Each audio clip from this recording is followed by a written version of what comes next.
యోబు గ్రంథం 16వ అధ్యాయం 21వ వాక్యాన్ని నేను చదువుతాను, గమనిద్దాం. యోబు గ్రంథం 16వ అధ్యాయం 21వ వాక్యాన్ని నేను చదువుతాను.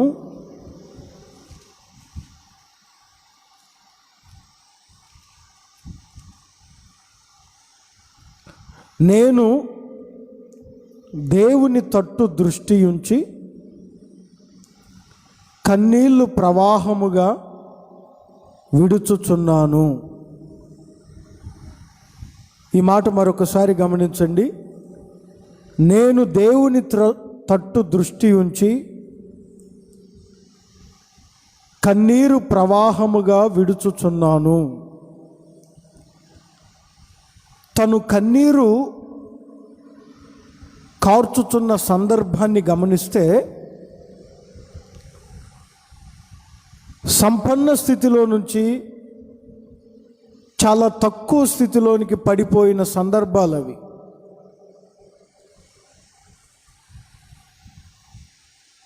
తన చుట్టూ సంపదను చూసి, ఆస్తిని చూసి, తనకున్న వైభవాన్ని అంతటిని చూసి అనుభవించిన వ్యక్తి కొన్ని రోజుల వ్యవధిలోనే ఏమీ లేనివాడిగా, శరీరం అంతా వ్యాధితో, ఒక భయానకరమైన పరిస్థితుల్లో భార్య చేత దూషింపబడుతూ ఒక మూలను కూర్చొని బాధపడుతున్న సందర్భాలు అవి. ప్రియమైన ఆత్మీయులారా, ఈ మాట గమనించండి. తను గొప్ప స్థితిలో ఉన్నప్పుడు ఎంతోమందికి దానం చేసి ఉంటాడు. ఎందుకంటే భయభక్తులు కలిగిన వాడని ఉంది యోబు గురించి. చెడుతనం విసర్జించిన వాడని ఉంది, నీతిమంతుడని వ్రాయబడి ఉంది. అన్ని క్వాలిటీస్ ఉన్న వ్యక్తి తన గ్రామంలో లేదా తన పట్టణంలో ఎవరికో ఒకరికి సహాయం చేసి ఉండవచ్చు. ఒక్కరోజు, ఒక 2-3 రోజుల వ్యవధిలోనే తను చుట్టూ ఉన్నదంతా తను కోల్పోయి భయానకరమైన పరిస్థితుల్లో, తను మంచి స్థితిలో ఉన్నప్పుడు ఆదుకున్న ఆ వ్యక్తుల వైపు, తను మంచి స్థితిలో ఉన్నప్పుడు ఎంతమంది పేదలను ఆదుకున్నాడో, ఎంతమంది తక్కువ స్థితి ఉన్న వారిని ఆదుకున్నాడో వారి వైపు దృష్టి చూపించలేదు, వారి తట్టు దృష్టి ఉంచలేదు. తన స్నేహితులు కూడా ఎగతాళి చేస్తున్నారు. తనకు పట్టిన ఆ స్థితిని చూసి.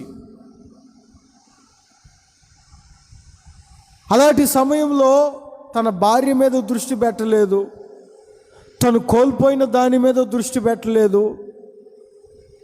నేను ఎప్పుడు చదువుతుంటాను, నాకు ఎప్పుడు ఒక సందేహం వస్తుంది. అసలు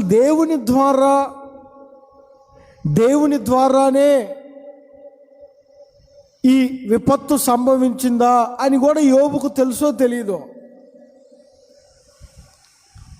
దేవునికి సాతానుకు మధ్య జరిగిన ఆ సంభాషణలో నా మీద ప్రయోగం చేశాడు అనే ఆ కాన్సెప్ట్ యోబుకు తెలుసో లేదో కూడా తెలియదు. ఇలాంటి పరిస్థితుల్లో స్నేహితుల మీద దృష్టి ఉంచలేదు, భార్య మీద దృష్టి ఉంచలేదు, తను ఆదుకున్న వారి మీద దృష్టి ఉంచలేదు. కానీ వాక్యం ఏమంటుందో తెలుసా? నేను దేవుని తట్టు దృష్టి ఉంచి కన్నీరు ప్రవాహముగా విడుచుచున్నాను. ప్రియమైన దేవుని ప్రియులారా, మన కన్నీరు చాలా విలువైనది. విలువైన ఈ కన్నీటి బొట్టులు మనకి ఎవరు విలువిస్తారో వారి యొద్దే కార్చాలి. విలువ లేని ప్రతి వారి దగ్గరికి వెళ్ళి కన్నీరు గార్చామంటే మన కన్నీటికి విలువ ఉండదు. యోబుకు తెలుసు, తను కన్నీరు కార్చారంటే ఆ కన్నీటి విలువ తెలిసిన వ్యక్తి యొద్దే కార్చాలి. ఆ విలువ తెలిసిన వారు ఎవరు అంటే ఆయన నజరేయుడైన యేసు. కన్నీరు ప్రవాహముగా విడుచుచున్నాను. ఎవరిని చూస్తూ? నా దేవుని యందు దృష్టి ఉంచి, నా దేవుని తట్టు దృష్టి నిలిపి కన్నీరు ప్రవాహంగా కారుస్తున్నాను. ఎవరి యొద్ద నీ కన్నీరు కారుస్తున్నారు? వ్యర్థంగా కన్నీరు కారుస్తుంటారు కొంతమంది. మరి కన్నీటికి అర్థం ఉండదు, పర్థం ఉండదు.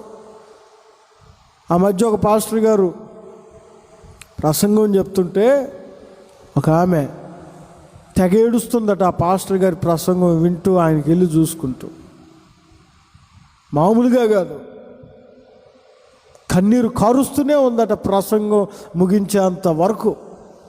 పాస్టర్ గారు అనుకున్నారట,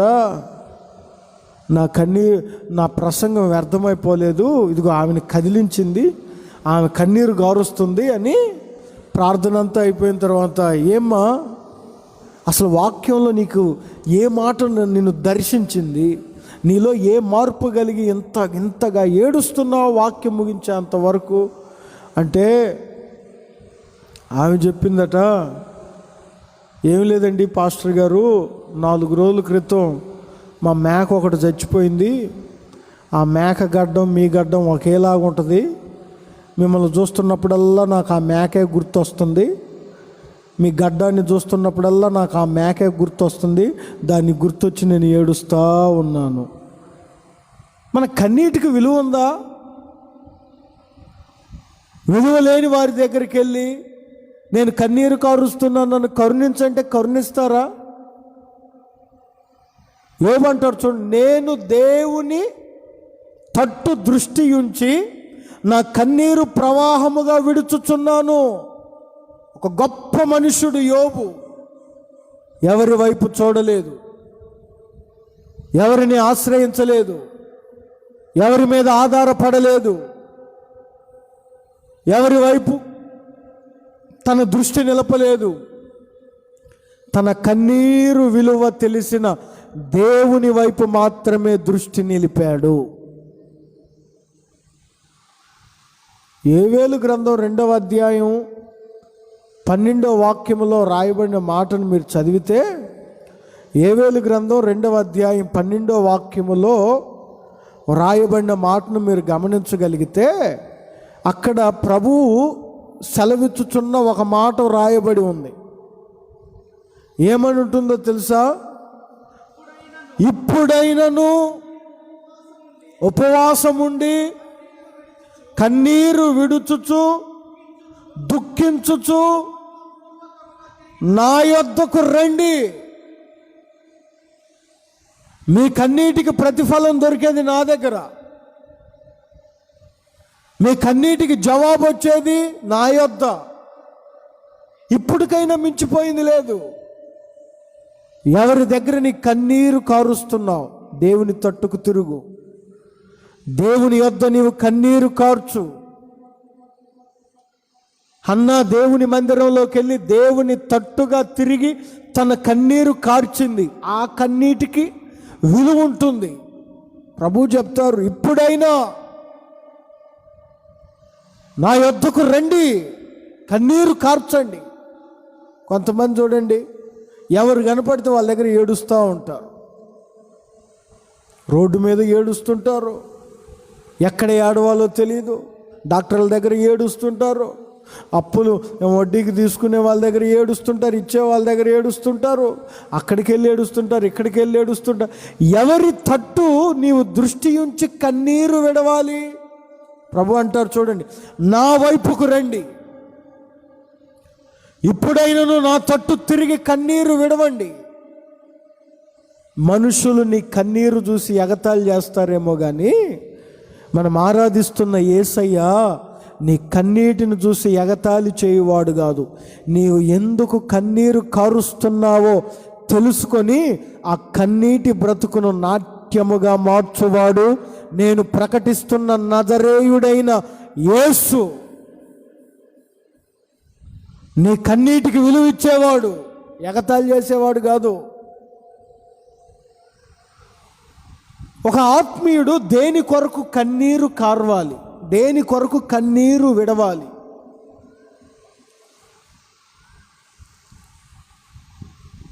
దేని కొరకు కన్నీరు కారిస్తే ఆ కన్నీటికి తగిన ఫలం కలుగుతుంది. ఎవరి యొద్ద కన్నీరు కార్చాలంటే దేవుని యొద్ద. దేవుని తట్టు తిరిగి ఒక 3 సందర్భాలు నేను మీతో చెప్తాను.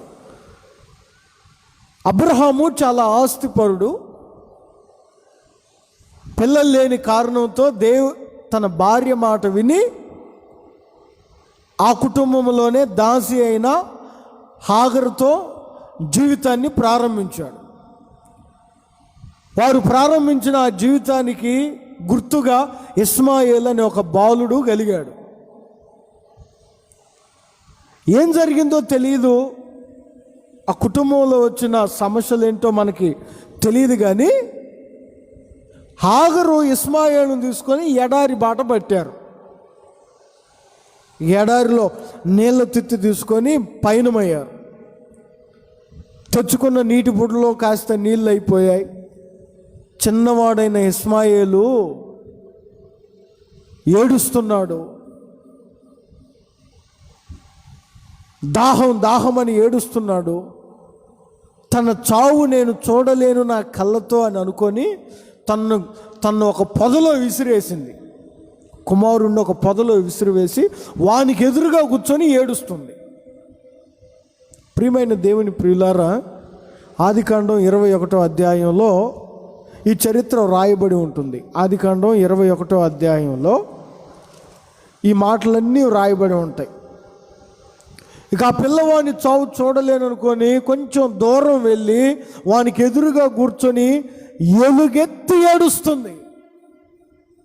ఇక ఆ ఎడారిలో ఎవరు లేరు, తన కుమారుడు. ఎందుకు ఏడుస్తున్నావమ్మా? ఇప్పుడు నీ ఏడుపు ఎవరింటారో? నీ కన్నీరు ఎవరు చూస్తారని ఏడుస్తున్నావు? వాడా చిన్నోడు, చచ్చిపోయేటట్టున్నాడు. నువ్వు ఏడ్చిన ప్రయోజనం ఏంటి అని తన మనసు చెప్పి ఉంటుంది. కానీ ఏడుద్దాం, దేవుడు విడిచిపెట్టేవాడు కాదు కదా. ఏడుద్దాం, దేవుని తట్టు తిరిగి నా కన్నీరు కారుద్దాం. ఏ తల్లి అయినా తన కుమారుణ్ణి ముండ్ల తుప్పల్లోనికి విసిరేస్తుందండి. ఆ విసిరేసిందంటే ఎంత పరిస్థితి అనుభవించుంటుంది ఆమె. ప్రియమైన దేవుని ప్రియులారా, దాహం అవసరం వారికి. వెంటనే 17వ వాక్యంలో రాయబడిన మాట, 21వ అధ్యాయం 17వ వాక్యంలో, దేవుడు ఆ చిన్నవాని మొరను వినెను. ప్రియమైన నా తల్లి, నా మొర ఎవరు వినడం లేదులే, నా కొడుకు చిన్నోడు, వాని మొర ఎవరు వింటారులే అని అనుకోవద్దు. నీవు కన్నీరు కార్చే ప్రతి కన్నీటి బొట్టుకు యేసయ్య దగ్గరే సమాధానం దొరుకుతుంది. యేసయ్య దగ్గరే నీకు జవాబు దొరుకుతుంది. అబ్రహాం దగ్గరికి వెళ్ళి నీ కన్నీరు గారిస్తే ప్రయోజనం ఉంటుందా? శారా దగ్గరికి వెళ్ళి కన్నీరు గారిస్తే ప్రయోజనం ఉంటుందా? తన కుమారుడు, ఇక వాడు చావు చూడలేను అనుకుంది. ప్రియమైన దేవుని ప్రియులారా, మనం దేని కొరకు కన్నీరు గార్చాలంటే మన వ్యక్తిగత అవసరతల కొరకు కన్నీరు గార్చాలి. ఇప్పుడు వారికి వ్యక్తిగత అవసరం ఏమిటంటే దాహం, నీళ్లు కావాలి. ఈ రోజున మనకు ఎన్నో వ్యక్తిగత అవసరాలు ఉంటాయి. కొన్ని చెప్పుకోగలం, కొన్ని చెప్పుకోలేం. ఎన్నో అవసరాలు ఉంటాయి మనకు. యేసయ్య తట్టు దృష్టి ఉంచి నీవు కన్నీరు విడవగలిగితే నీ కన్నీటిని బట్టి నీ ప్రతి అవసరత తీర్చబడుతుంది. హాగరును ఇస్మాయేలును జ్ఞాపకం చేసుకొని వారి అవసరతను తీర్చిన దేవుడు నిన్న నేడు నిరంతరం ఏకరీతిగా ఉండి నీ అవసరతను తీర్చడానికి ఇష్టపడుతున్నారు. నువ్వు కన్నీరు గార్చు. ఎవరి దగ్గర? యేసు క్రీస్తు యొద్దుట కన్నీరు గార్చు. ఆకాశం వైపు చేతులెత్తి కన్నీరు కార్చు.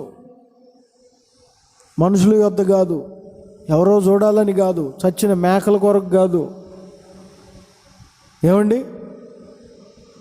హాగరు ఆ ఎడారిలో కన్నీరు కారుస్తుంది.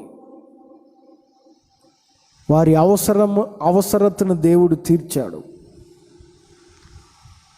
నీవు దేవుని తట్టు దృష్టి ఉంచి కన్నీరు కార్చగలిగితే, నేను చెప్తున్నాను గమనించండి, నీవు దేవుని తట్టు దృష్టి ఉంచి దేవుని వైపు, దేవుని దగ్గరికి వెళ్ళి నీవు కన్నీరు కార్చగలిగితే, దేవుని తట్టు నీవు దృష్టి ఉంచి కన్నీరు కార్చగలిగితే, నీ వ్యక్తిగత అవసరతలన్నీ నా దేవుడు తీరుస్తాడు. ఎందుకో తెలుసా?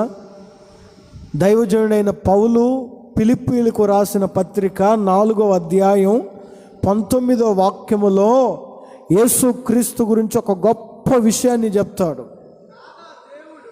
దేవుడు తన ఐశ్వర్యము చొప్పున క్రీస్తు యేసు నందు మహిమలో మీ ప్రతి అవసరత తీర్చును. ఇప్పుడు ఎవరైనా ఈ మాట చెప్తారా? ఏ సేవకుడు చూడండి, ఏ విశ్వాసి చూడండి, ఆ ప్రభుత్వం మా అవసరత తీరుస్తుంది, ఆ వ్యక్తులు మా అవసరత తీరుస్తారు, ఆ పాస్టర్ గారు మా అవసరత తీరుస్తాడు అంటారు. కానీ పౌలు చెప్తున్నాడు చూడండి, పౌలు కూడా నేను మీ అవసరతను తీరుస్తాను ఫిలిప్పీ సంఘమా అని చెప్పడం లేదు. ఆ ఫిలిప్పీ సంఘానికి పౌలు గారు నేను మీ అవసరతలన్నీ తీరుస్తాను సంఘమా అంటలేదు. ఏమంటున్నాడో తెలుసా? క్రీస్తు మహిమలో మీ ప్రతి అవసరత తీర్చబడుతుంది. ఎందుకంటే ఆయన సంపదల గని. నీ వ్యక్తిగత అవసరతలన్నీ నా దేవుడు తీర్చబోతున్నాడు. నీవు ఆయన తట్టు దృష్టి ఉంచి కన్నీరు కార్చాలి. మరొక సందర్భాన్ని కూడా చెప్తాను మీకు. హోషేయ గ్రంథం 12వ అధ్యాయం, పరిశుద్ధ గ్రంథంలో హోషేయ గ్రంథం 12వ అధ్యాయం 4వ వాక్యాన్ని గమనించండి.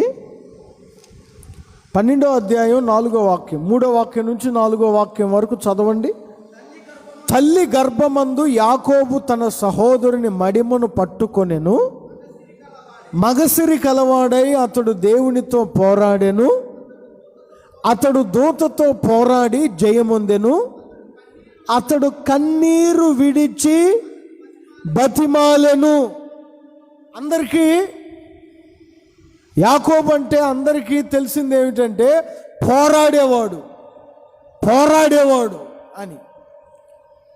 యాకోబు పోరాడటమే మనకు తెలుసు, యాకోబులో పోరాడే స్వభావమే మనకు తెలుసు.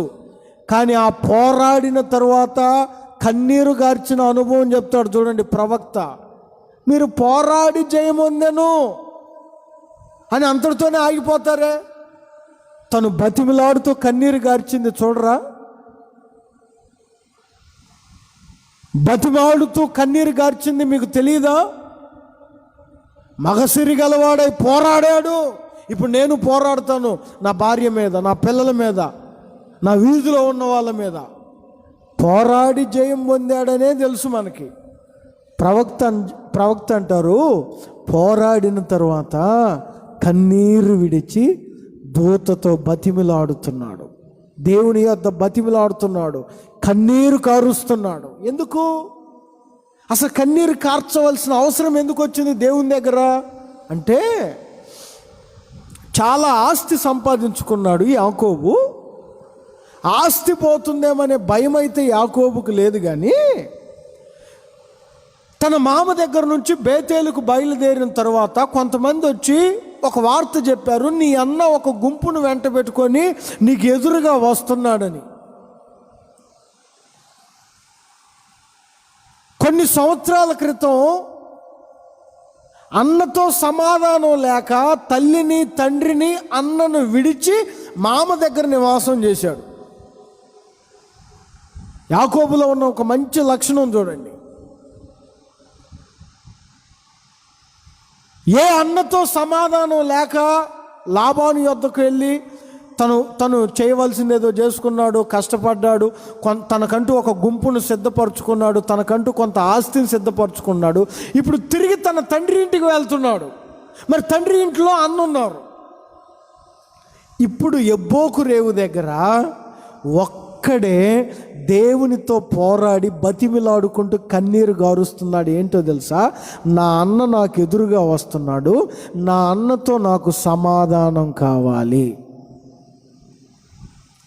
అన్న ఆస్తి నాకు అవసరం లేదు, నా ఆస్తి నా అన్నకు అవసరం లేదు. ఇప్పుడు ఏం కావాలంటే నా అన్నతో నాకు సమాధానం కావాలి. నన్ను చూశాడంటే వాడు అగ్గి మీద గుగ్గిలం అవుతాడు, నన్ను చంపనేయం చంపుతాడు ప్రభువా. అందుకే ఇప్పుడు ఒంటరిగా నేను నీ దగ్గర కన్నీరు గారుస్తూ బతిమలాడుతున్నాను. నేను వెళ్తున్నాను, నా అన్న నాకు ఎదురు పడతాడు, ఎదురు పడ్డ వెంటనే మా ఇద్దరి మధ్యలో సమాధానం కలగాలి. సమాధానం కొరకు కన్నీరు గారుస్తున్నాడండి. చాలా విచిత్రంగా ఉంది. చాక్లెట్ల కొరకు కన్నీరు గార్చే పిల్లలు ఉంటారు. పాటలు సంఘంలో మాకు పాట ఇవ్వలేదే అని కన్నీరు గార్చి ఏడ్చే వాళ్ళు ఉంటారు. పాస్టర్ గారు మా ఇంటికి రాలేదే అని కన్నీరు గార్చే వాళ్ళు ఉంటారు.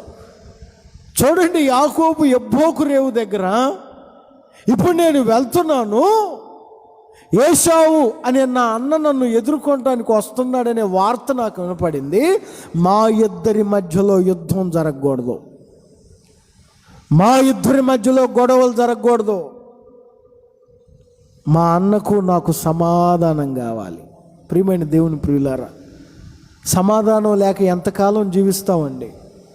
యేసు ప్రభు చెప్పిన ప్రాముఖ్యమైన మాటల్లో మొట్టమొదటి మాట ఏంటో తెలుసా? నీ కానుకైనా అక్కడ విడిచిపెట్టు, నీ అర్పణైనా అక్కడ విడిచిపెట్టు, నువ్వు వేసే కానుకైనా అక్కడ వదిలిపెట్టి ముందు నువ్వు ఎవరితో అసమాధానంగా ఉన్నావో వెళ్ళి వాడితో సమాధాన పడి అప్పుడు వచ్చి నీ కానుకల హుండీలో వేయి. అది దేవునికి ప్రీతికరమైనది. సమాధానం కొరకు కన్నీరు గారుస్తున్నారు. హాగరేమో వ్యక్తిగత అవసరం కొరకు కన్నీరు గార్చింది, యాకోబేమో సమాధానం కొరకు దేవుని తట్టు కన్నీరు గారుస్తున్నాడు. ప్రియమైన దేవుని ప్రియులారా, మరి నువ్వు దేని కొరకు కన్నీరు గారుస్తున్నావు? నీ కుటుంబంలో నీవు సమాధానంగా ఉన్నావా? సమాధానం కావాలంటే ఇద్దరు కూర్చొని మాట్లాడుకుంటే సమాధానం వస్తుంది కదండి. దానికి దేవుని దగ్గర కన్నీరు గార్చాలని మీరు మీ మనసులో కొన్ని అనుమానాలు తలెత్తవచ్చు. 29వ కీర్తన 11వ వాక్యములో భక్తుడు ఇలా మాట్లాడతారు. 29వ కీర్తన 11వ వాక్యం చదివితే 29వ కీర్తన 11వ వాక్యములో బలమును అనుగ్రహించును, ఎందుకంటే దేవుని యొద్ద ఎందుకు కన్నీరు కార్చి దేవుని తట్టు మనం ఎందుకు దృష్టి నిలపాలంటే ఆయన యొద్దనే సమాధానం కలుగుతుంది. శత్రువును ప్రేమించే సమాధానం, శత్రువును ప్రక్కన పెట్టుకొని తిరిగే సమాధానం, కొరడాలతో కొడుతున్న వీరేమి చేయరు, వీరు ఏం చేస్తున్నారో వీరు ఎరుగురు, వీరిని క్షమించనే సమాధానం దేవుని యొద్దే దొరుకుతుంది సమాధానం. అందుకే యాకోబు దేవుని తట్టే తన దృష్టి నిలిపాడు. నువ్వు ఎవరి తట్టు కన్నీరు గారుస్తున్నావు? ప్రియమైన ఆత్మీయులారా, ఈ మాటలు వినుచున్న దేవుని ప్రియులారా, దేవుని తట్టు నీవు దృష్టి నిలిపి కన్నీరు కార్చగలిగితే నీ కన్నీటికి ముగింపును నా దేవుడు కలుగు చేయబోతున్నారు. సమాధానం నీ కుటుంబంలో నువ్వు పొందబోతున్నావు. నీ వ్యక్తిగత అవసరాలు నా ప్రభువు తీర్చబోతున్నాడు. చివరిగా మరొక మాట చెప్తాను చూడండి. సమూయేలు మొదటి గ్రంథం 30వ అధ్యాయం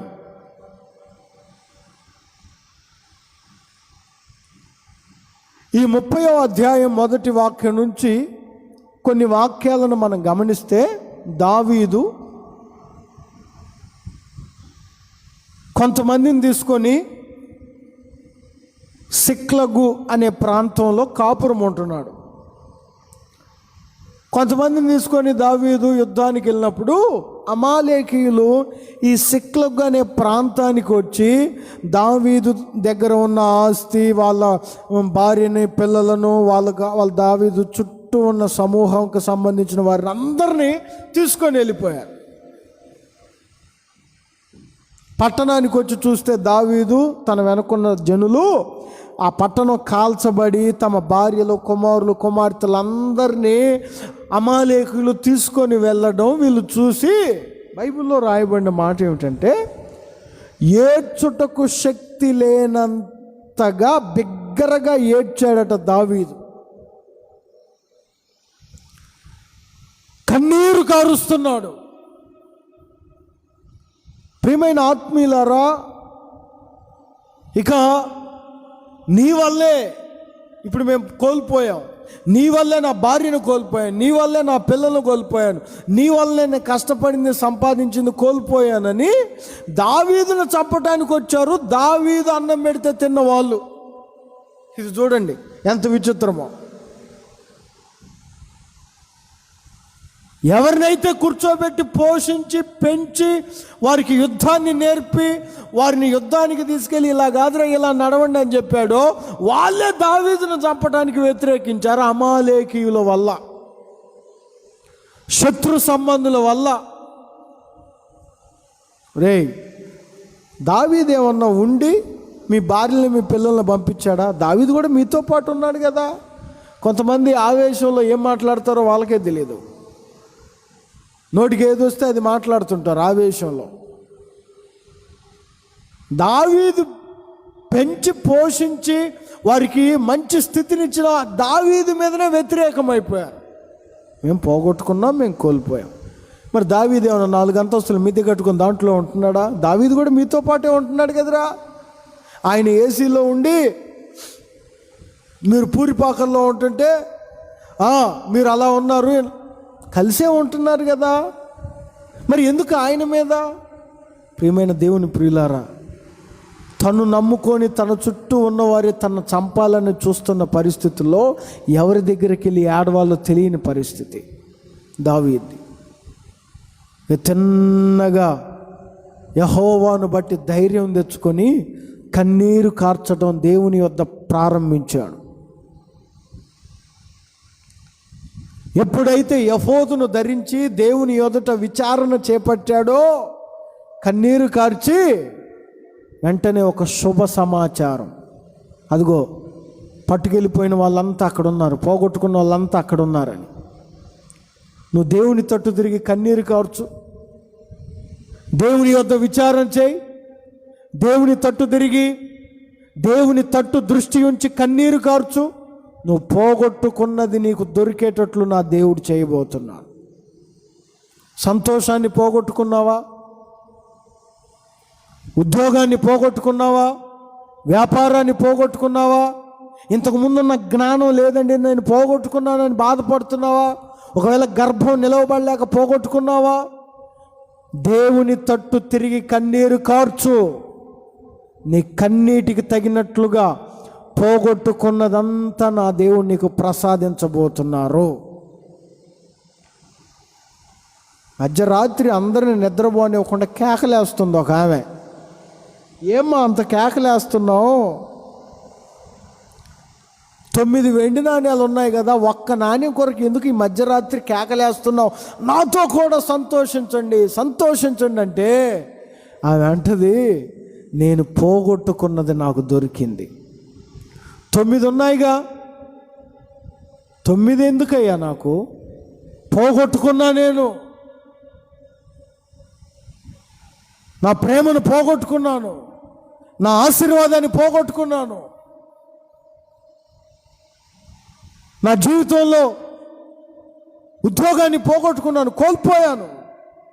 ఆయన తట్టు దృష్టి ఉంచి నీవు కన్నీరు కార్చగలిగితే, మనుషులు ఎవరి యొద్ద నీవు కన్నీరు కార్చినా నీ కన్నీటికి ఎగతాళిగా మాట్లాడుకుంటారు, నిన్ను హేళనగా కించపరుస్తారు. కానీ దేవుడొక్కడే నీ కన్నీటికి పరిష్కారం ఇవ్వగలడు.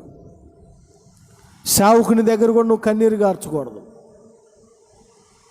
దేవుని తట్టు తిరిగి ఆయన యందు దృష్టి ఉంచి నువ్వు కన్నీరు గార్చు. హాగరు వ్యక్తిగత అవసరం కొరకు కన్నీరు గార్చింది. యాకోబు సమాధానం కొరకు కన్నీరు గార్చాడు. దావీదు పోగొట్టుకున్న వాటి కొరకు కన్నీరు గార్చాడు. ప్రియమైన ఆత్మీయులారా, నీవు ఏది కోల్పోయి ఉన్నావో, నీ వ్యక్తిగత అవసరతలు ఏమిటో నీకన్నా దేవునికి తెలుసు.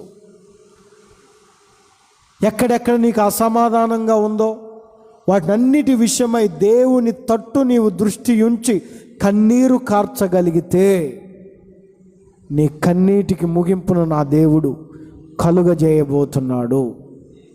వాక్యం అంటుంది, కన్నీటిని విడుచువారు, కన్నీటితో విత్తువారు సంతోష గానములతో పంటను కోయుదురు. నీ జీవితంలో గొప్ప సంతోషం, ఆనందం నా ప్రభు కలిగించడానికి ఇదిగో ఈ మాటలు చెప్తున్నారు. కన్నీరు కార్చే వారముగా ఉండాలి. ఎవరి యొద్ద? దేవుని తట్టు దృష్టి నిలిపి, దేవుని తట్టు నీ దృష్టి ఉంచి కన్నీరు కార్చగలిగితే నీ కన్నీటికి ముగింపు నా ప్రభు మీకు ప్రసాదించబోతున్నారు. ప్రభు ఈ మాటలు మీ హృదయములో భద్రపరచునుగాక.